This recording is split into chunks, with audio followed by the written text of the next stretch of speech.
Hello and welcome to the High Tech Low Code podcast. On today's episode, I'm happy to announce that we have the company of Rebecca Garland as our co-host. How are you doing, Rebecca? Yeah, I'm good, thank you. How are you? All good, all good. And today we're going to talk about the building a startup during the reign of the dreadful COVID. And to help us with that, we have as our guest no other than Tiago Neves, founder of Sprint.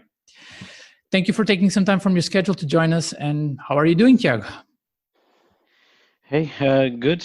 Yeah, all good. Hi, glad to be here, Mario and Rebecca.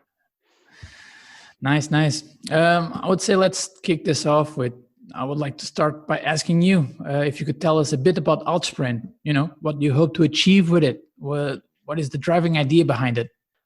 We've been around for now 2-3 years, almost 3 years now. But as a business, we're really just starting to thrive for the last 12 months, more or less.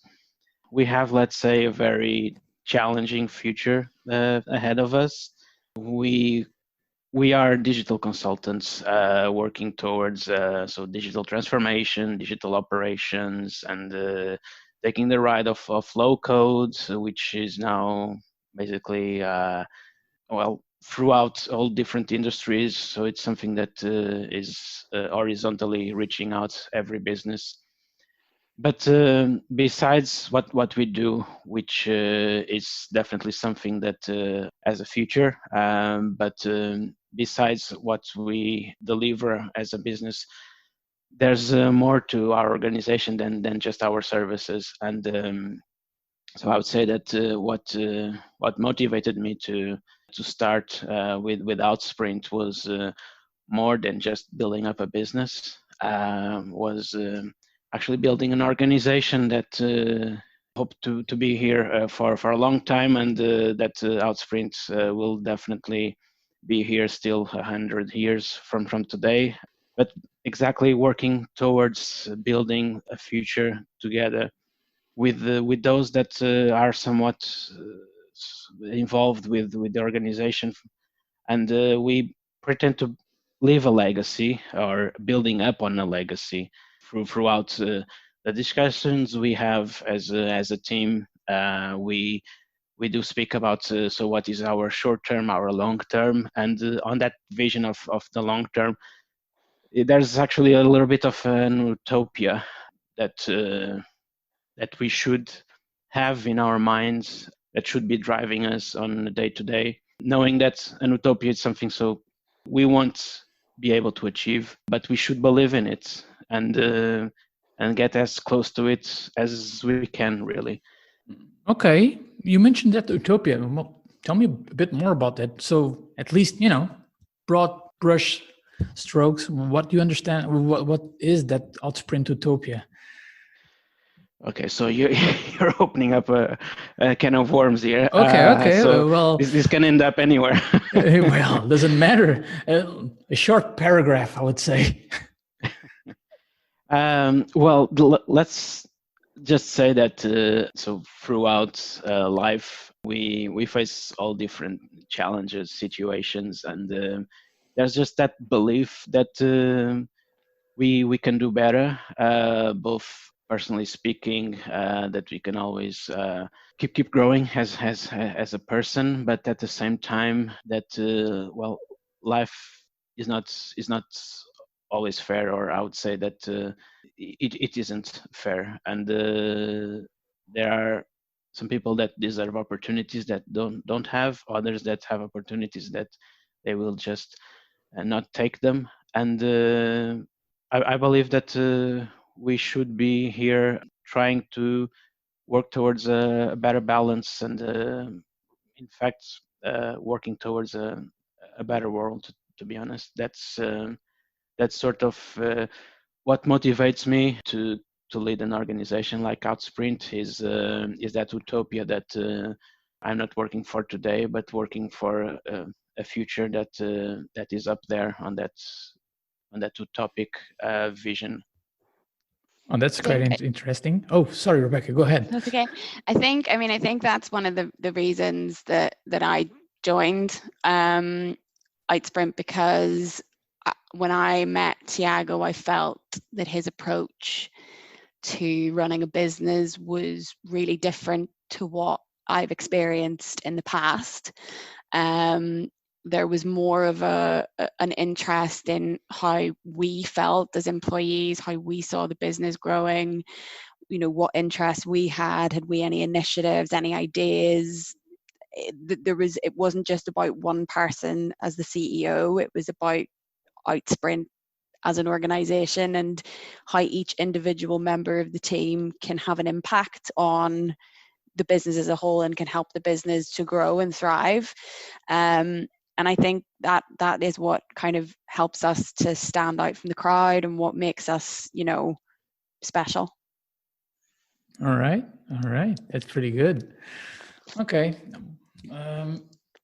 Tiago, how did you experience the global pandemic as a CEO of a startup? How did it affect your planning? Because you said that the company has already been around for 3 or 4 years now, right? Mm-hmm. So, how did it change anything in your day-to-day operations? Well,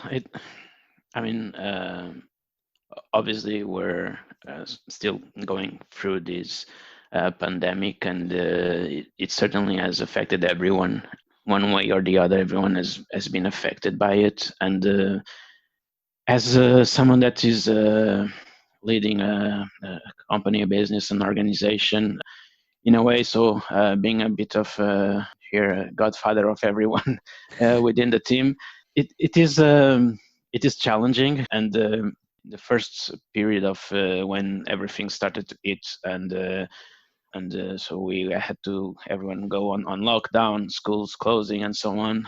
First, you just wonder, okay, you might even get a feel of a bit of an apocalypse kind of thing, because your life completely changes, and all of a sudden you're not even able to interact with some people that were there on your day to day, either some family member, a friend you end up seeing every day. So it was it definitely shook up everyone's way of also looking at the world. So I get that feeling that so I've been speaking with lots of people, either because we're recruiting and so on, but on my day to day I also have the opportunity to speak with people that are based throughout the world, so different time zones, different situations, so where they are in the curve, let's say, of the pandemic. And it's been a truly world experience. Everyone has gone through it one way or the other, and it has made everyone think about their lives, about the world they're living in, what we're doing here, what do I want to accomplish from my life. It's so I've been part of that too, in a way. But at the same time, I really feel like this is something that definitely will go in the history books, and we will be talking about in 20 years. Remember the time before COVID, and what happened afterwards. And so it's definitely going to make definitely a disruption time for everyone, personally. So in our lives, as well as within business, and I'm pretty sure at this moment there are ideas popping up everywhere about so what life is, and how can we improve it, and so on. And we're only actually going to see the impact of all of this in a few months, in 2-3 years down the line, when some of these ideas will actually come to life, I would say. Yeah, so definitely that is a trend that we are seeing. That is, a lot of people are starting to reevaluate their values, even on their day-to-day normal daily life and work balance, and people are just starting to evaluate, maybe I don't need that shiny new car every year, and maybe I need actually something from work that will make me feel better. Who knows? But I think it's also things like people have realized that You know, if they're not commuting in and out of work every day, they get to spend more time with their kids. They get to have breakfast with their kids, put their kids to bed, you know, to spend more time doing exercise, saving money. You know, commuting in London is expensive.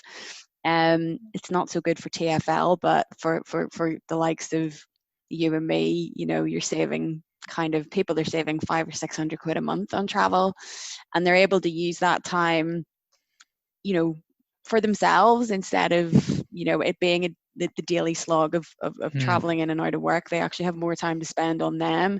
You know, it's just simple things like cooking a proper dinner, or going for a run, or being able to watch an episode of a series on TV. I think it's made people realize that pre-COVID, let's say, that there was way too much time, unnecessary time spent in the working environment and working in an office, when the reality is people have almost thrived working from home. We'll get back to that in a few moments, but it's definitely interesting thinking that it had to be COVID to liberate us from the rat race, for so to speak. I think there always has to be something. I think there's always something major in even in just, you know, your life that makes you think, right, okay, something's got to give here. But instead of it being one person, it's been the entire world who've had this big thing hit at once, and, you know, they've realized, all right, you know, I've got to switch my priorities around here.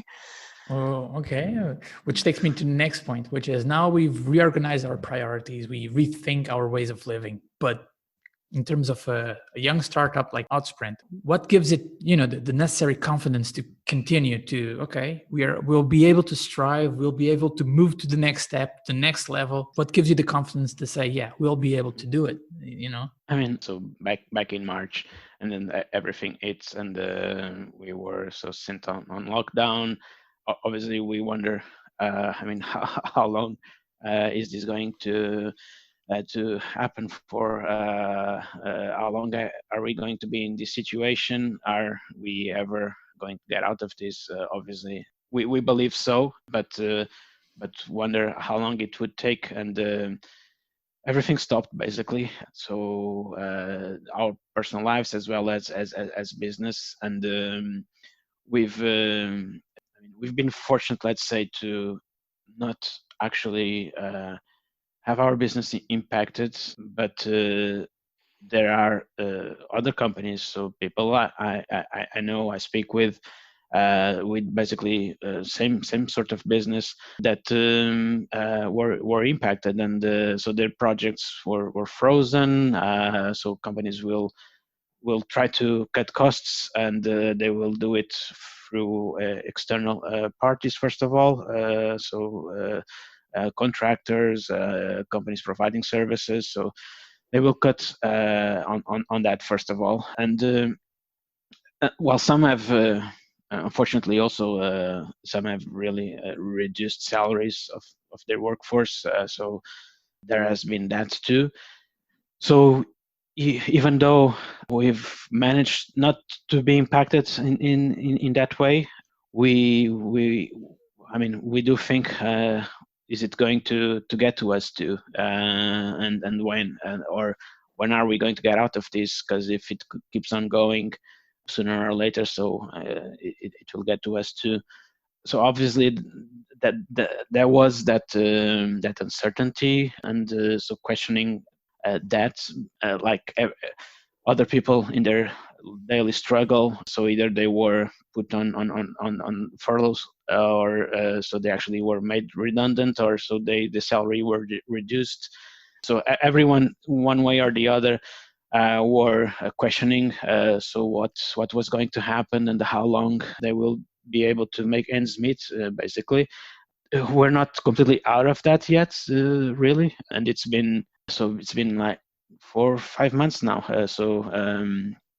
We're recording this by end of August, and so it's been more or less 5 months since UK was put on lockdown. But at the same time, in terms of what we do as a company, the services we deliver, we couldn't be in a better position, really, because the only way out of this situation is really to go digital. And if there were many companies wondering how digital their business should be, now they're just questioning, I mean, how fast can we do it? And so that has been good for us in that way. I would say that things take time to change, and we're sort of now seeing in practical terms that things are really starting to move towards that disruption. And so all of that digital transformation is that maybe would take 2 years is happening or has happened in the last 3-4 months. And we are positioned to basically take advantage of that situation. In the meantime, I'm happy to say that. So we've also been bringing some positive things into other people's lives. We've been recruiting and giving a little bit of hope also to a few people that were actually in these different situations. So being put on furlough, made redundant, that were just looking for a new challenge in their lives, and so transitioning jobs, and were not finding a way out. So it's just part of life, I guess. So it's just a disruption that we're going through, and people are shifting from previous reality into a new future, basically. Reskilling whatever their background is, but trying to reskill, trying to find a new path for their career. We've seen that boom in digital learning, online learning, I mean. And so all of that is happening, and it's still happening, and for sure we're not done yet, independently of how fast we're back to normal. This is just a trend that was there already, and it's just going to keep on going. Definitely, this has been quite a change. Talking about the recruitment side, this more for Rebecca. Would you ever expected anything similar to this to have happened during your lifetime, your career time? I actually didn't really properly introduce myself either. I'm actually the head of people and talent at Sprint, so I've been quite heavily involved in the recruitment that we've been doing over the last nearly 3 months. I had never thought in my lifetime I would experience anything like this, never mind my career. I genuinely felt when this all kicked off that it was, like a zombie apocalypse film. Imagine that. People, honestly, it was, I was actually in New Zealand when everything kind of really hit home. And the UK were put into lockdown, and people weren't allowed out of their houses, and panic buying toilet roll and dried pasta. And I just thought, what the hell is going on? Like, is this for real? And then I got back, and driving through London from the airport, I have never seen anything like it. It was dead. Like, there was not a soul in sight. And unfortunately for me, I had a job offer with an organization, and obviously the pandemic hit, and I unfortunately had my offer withdrawn. And I thought to myself, this could not have happened at a worse time. Like, how on earth am I ever going to find a job in the middle of all this? And I was applying for everything, getting up at 5 a.m, looking for jobs, trying to find other ways to occupy myself. And then I got in contact with Tiago, and he told me a bit about the business, and I think you offered me the job straight away. And I thought, holy crap, I've gotten really lucky. And one of the nice things is about Sprint. I mean, I kind of started as the first person sort of really on the senior leadership team, or the second person on the senior leadership team below Tiago, and it's been nice to be involved in building up the business functions and really starting to add really important layers to the business. But the other thing that I'm really proud of is that nearly everybody that we've hired across the last 2.5 to 3 months had been affected in some way by COVID. So people were made redundant, people who had been taking career breaks and were finally getting back to looking for a job, couldn't find a job, people had finished contracts, people were furloughed. Most of the people that we've hired we've been able to give them an opportunity that they may not necessarily have had otherwise if they'd had another job. And we're lucky too, because it means our pool of candidates has been amazing, and we've brought some seriously good people on board, and we're building an organization that I feel has a culture that is pretty special, and everybody is really pulled together. We all want to work towards the same thing. We're kind of all in a position where we aren't just wanting to work to build something up for our own sakes. We're wanting to help to put the company in a really good position and get ourselves a really good reputation. And I think so far we're doing a pretty good job of that. As they say, awesome sauce, right? A bit of silver lining Yeah. that happened in there, I think it's obviously a terrible thing, Yeah, of course, that's happened, and obviously there are some people that have really not had a good run through it. But for me, it has been a silver lining, because this job for me has been amazing. I had just left my career in agency recruitment. I was making my first move into an in-house organization, and I never thought I'd get an opportunity like this in a million years, to be kind of head of people and talent for a tech startup. It's the best thing that could have happened, and it's given me so much confidence in my ability to do certain things. I'm so much happier in this job, even though I've been working from home for the last 3 months, which is slowly starting to drive me insane. I felt like I've built an awesome relationship with my colleagues, and some of us have met each other in real life now, and it's been as if we've not just been talking digitally. It's like we've known each other for a really long time, and there's just kind of an instant connection there, and an instant bond, I think, because everybody has been in the same position and gone through the same things, and have worked really hard to pull each other through it. I think everybody's and worked everything so just hard clicked, right? to boost each other. Yeah, I think so. Okay, So I this think actually serves as an excellent segue to my next question for you. So Corona hits, you eventually you end up with in Outsprint, and now you're building a team during Corona. What were the challenges? What were the nasty surprises that you've had to face? To be honest, and is it? It's good surprise and a bad surprise. I mean, the sheer volume of applications that we've had for each role have been unbelievable, because there are just so many people out of work at the moment. So, I think when we hired Ian, who you guys heard from on the previous podcast, he's our Scrum Master. I think I had 350 applications in 48 hours for that job. So when I got into the office on Monday morning, I was like, oh my God. So I had to spend quite a long time going through the CVs. But it was also quite a shock to the system how many people had actually lost their jobs. It was just unbelievable. And to have to kind of really narrow that list down was really difficult. And also I kind of, especially in the current circumstances, I myself applied for so many jobs and heard nothing back. There was nothing at all, no kind of acknowledgement that your CV had been received. So I made sure that I went back to every single person to say, I'm really sorry, wow, you're not right for the role, but keep in touch for future opportunities. I just think it's something that I've always done as a recruiter, and I've made sure that I've gone back to people with feedback on interviews, feedback on CVs, let them know if they're not suitable, because it's not a nice situation to be in, to have lost your job or be furloughed or and have suddenly been, radio silence, in a right? situation like me.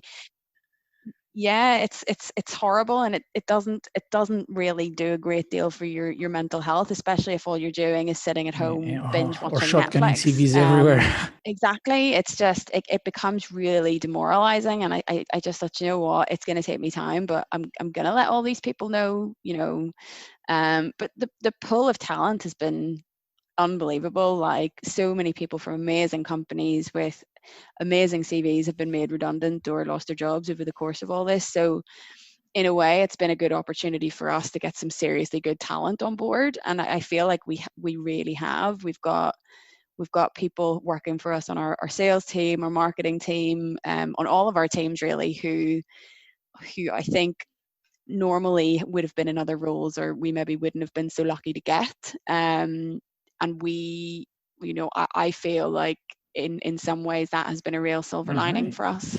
Okay, that's pretty good. I'm really glad that you took it up upon the task of, giving an answer to everyone that unfortunately didn't make the cut. Yeah. That alone is quite a big value, because I remember also when I was, shotgunning CVs a few years ago, that was the worst, even worse than getting a negative answer. It was just, they just said nothing. Yeah. Getting no Did answer. I missed something? Yeah. Yeah, I'd rather have a negative answer than no answer. At least it's an answer. Because then you're left wondering. Yeah, exactly. You're left wondering. Yeah, did they get my did something application? gone wrong? Did I send it to the right place? Am I that awful that they just need to ignore me completely? Good point. That's actually a good point. Is my CV that catastrophically bad? Obviously, also start wondering. I mean, this was like the perfect job for me, and you start to imagining how is it going to be, and etc. Oh yeah. When actually, I mean, so you've not heard anything back, and you've already put in a pile where you're not going to be reached out anymore. You start to question yourself. You start to question your experience. You question your skills. You question. I was at the point where I was questioning my entire career. I was like, have I seriously made a mistake in getting into recruitment at all? I had even looked into upskilling. I looked at software development courses. I looked at coding courses. I even did the coronavirus track and trace course in case I was able to get a job kind of contact tracing. When you start doubting if you lean your ladder against the wrong wall, that's the worst, Yeah. And it was kind of, I sat at home for 3 months, I think, and I frantically baked bread. Frantically baked the bread, ate the bread, tried to find any way to fill my time. You could have eaten off of any surface in my house. That's how clean it was. I cleaned the inside of the dishwasher. That's how much I wanted to take my mind off what was going on. It was just, it was insane. And I knew myself that there are going to be so many other people in this position. And if I can go back and just let them know that their CV's been received, but they just aren't right for the job, then I'm going to take the time to do that. I really appreciate that you did that. Yeah, and let's say that we don't yet have all the processes in place and everything automated and so on. So I mean, this actually took time from Rebecca to do this, and so it was a personal effort also to do this. Again, it's something that we definitely want to do. We will strive to be that sort of organization, that sort of people, and it's just great that we've managed to make a difference. So throughout these last 3 months, Rebecca, I'm sure we've touched the lives of many one way or the other, and we hope at least have left something positive. So even if it was just a minor thing, as just getting a reply back to that person, who knows what difference that might have made to that person. I'm going to say thank you very much, Tiago and Rebecca, for being able to join us. Thanks for having us. Well, thank you. Yeah, it was great to be here. So thank you for having us, and definitely looking forward also for the next podcasts. And it's been great to be here. Yeah, agreed. Thank you. Rebecca, any final words you would like to leave the audience with? Keep an eye on our job board. We're actively recruiting. So if you're interested in joining us and being involved in the High Tech Low Code podcast, look at our LinkedIn page. With that said and done, that is all we have for today. Thank you very much for sticking with us. And please join us on our next episode of High Tech Low Code podcast, where we'll feature our next guest and approach another topic of extreme importance in the tech world.